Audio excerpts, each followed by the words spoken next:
gave my stepdaughter a house as a wedding gift, but she uninvited me for her biological father. Now I'm taking it back and cutting off my support. I'm 62 and facing one of the hardest moments of my life. My stepdaughter, Ava, has decided I don't belong at her wedding, even after everything I've done for her. I met her mother, Grace, 15 years ago. At the time, I was trying to rebuild my life. My first wife, Laura, had passed away from cancer when I was 45. We'd been together for 25 years. She was my high school sweetheart, my partner, my everything. But when she died, it left a hole I didn't think could ever be filled. 3 years later, I met Grace at a charity event. She was warm, kind, and full of life. She was also a single mom raising her 10-year-old daughter.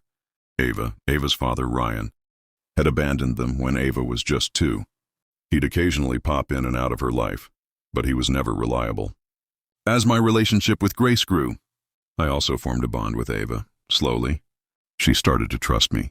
I helped her with homework, went to her school events, and supported her through life's big and small moments. I didn't just want to marry Grace, I wanted to be a father figure to Ava. Over the years, I thought I had succeeded. Now at 25, Ava is engaged to a wonderful young man named Ethan. To show my love and support, I decided to give them a house as a wedding gift. It's in a lovely neighborhood and perfect for starting their life together. I was proud to do this for her. But when the wedding invitations went out, I realized I wasn't invited. At first, I thought there must be some mistake. Surely after all these years, she wouldn't leave me out of one of the most important days of her life. But it wasn't a mistake.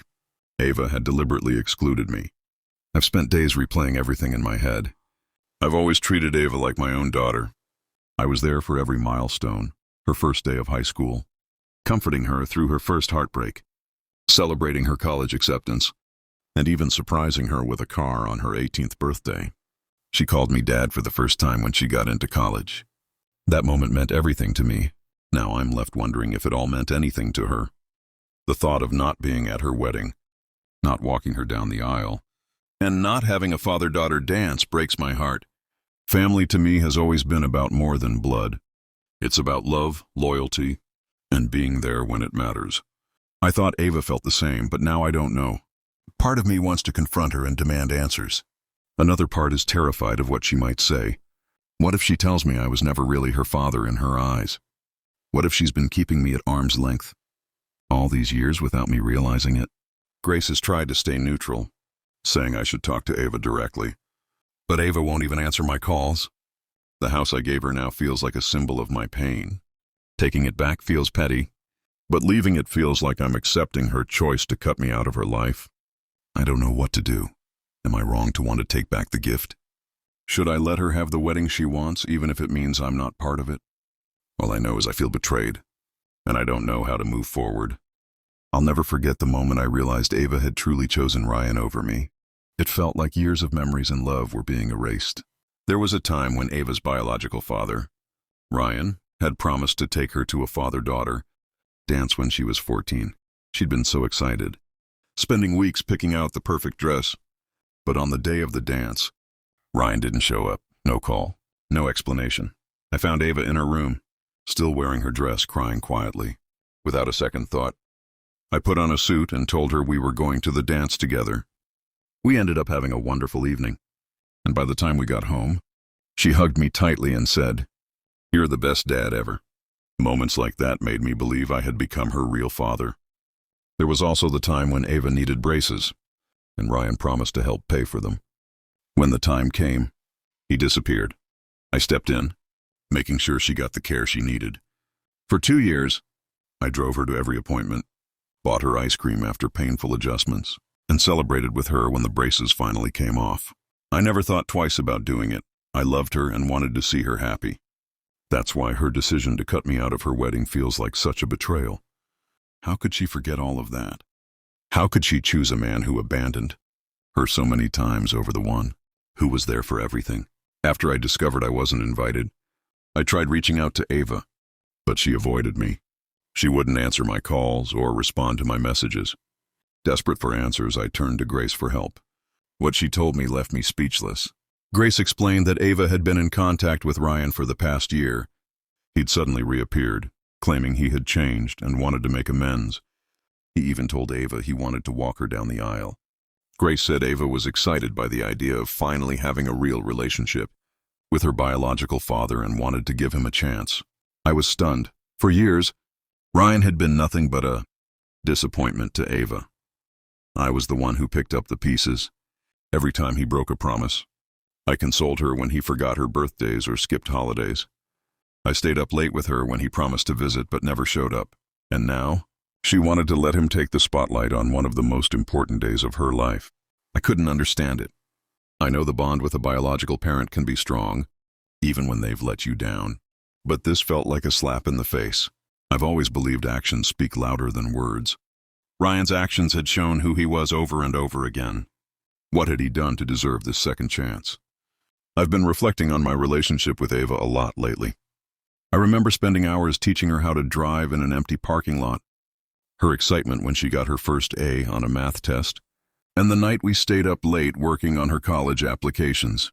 I remember how she hugged me tightly the day she moved into her dorm, whispering, "I'm going to miss you, Dad." It's hard to reconcile those memories with the person she's become. The Ava I knew would never have excluded me like this. I've reached a point where I feel I need to confront her. I've sent her a message asking to meet in person. I've made it clear that if she doesn't, I'll be forced to reconsider my involvement in her life and the wedding gift. It's not a decision I'm making lightly. I still love Ava deeply, but I can't let her actions go unaddressed. I've given so much of myself to her, and now I need to protect what's left of my heart as I wait for her response. I can't help but wonder if I'm wrong to take a stand. Should I let her have the wedding she wants, even if it means I'm not part of it? Or is it fair to demand some acknowledgement of the role I've played in her life? All I know is that the little girl I used to take to school, comfort through heartbreaks, and cheer on from the sidelines feels like a stranger now. It's been months since Ava chose Ryan over me, but the pain hasn't faded. I did what I said I would. I took back the house and withdrew my financial support for the wedding. Grace, torn between supporting her daughter and understanding my pain, decided to move out temporarily to help Ava with the wedding preparations. The wedding went on as planned. Ryan walked Ava down the aisle. I wasn't there, of course, but friends told me it was a beautiful ceremony. Even so, they said there was tension in the air, something that no amount of decorations or smiles could cover. For a while, I heard nothing from Ava or Grace. The silence was deafening. I buried myself in work, trying to move forward, but it was impossible not to think about everything I'd lost. Then, about a week ago, Grace called me. Her voice was trembling, and I could tell she'd been crying. "We made a mistake," she said, her words heavy with regret. "We're so sorry." Grace explained what had happened after the wedding. Ryan had stuck around for about a month, acting like the perfect father. He helped pay for part of the wedding and made promises about being there for Ava. But soon after, the bills started piling up, and the reality of responsibility hit him. Ryan began to distance himself. Within 2 months, he was gone. No calls, no visits. He had disappeared from Ava's life again, just like he always did. Ava was devastated. She had believed him when he said he had changed. She had built her hopes around the idea of finally having the father she always wanted, only to be let down once more. Grace told me Ava had been too ashamed to contact me. She felt guilty for the way she had treated me and was terrified. I wouldn't want to hear from her. She realizes now what a mistake she made. Grace said, "She misses you so much." As I listened, I felt a flood of emotions: vindication, sadness, anger. Part of me wanted to comfort Ava, to tell her it would all be okay, but another part of me couldn't forget the pain of being cast aside.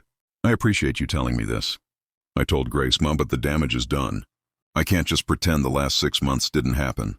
Grace pleaded with me to reconsider, to give Ava another chance, but I stood firm. "I'm not saying I'll never forgive her," I said, "but I need time." She made her choice, and now we all have to live with the consequences. I told Grace she was welcome to come home whenever she felt ready, but I wasn't ready to rebuild my relationship with Ava. Not yet. Now, as I sit here reflecting on everything, I'm still torn. I think about the little girl who used to hug me after a nightmare, the teenager who called me dad when she got into college, the young woman who smiled at me as she crossed the stage at graduation. Those memories are hard to let go of. But I also think about the betrayal, the hurt, and the months of silence. Trust is fragile, and once it's broken, It's not easily repaired. I don't know if Ava and I will ever go back to the way things were. But for now, I need to focus on myself. I've started seeing a therapist to help me process everything. It's not easy, but I know it's necessary. For years, I poured so much of myself into being there for Ava. Now it's time to be there for myself. Thank you all for following this journey and for offering your support and advice. I don't know what the future holds, but I'm determined to face it with strength and dignity.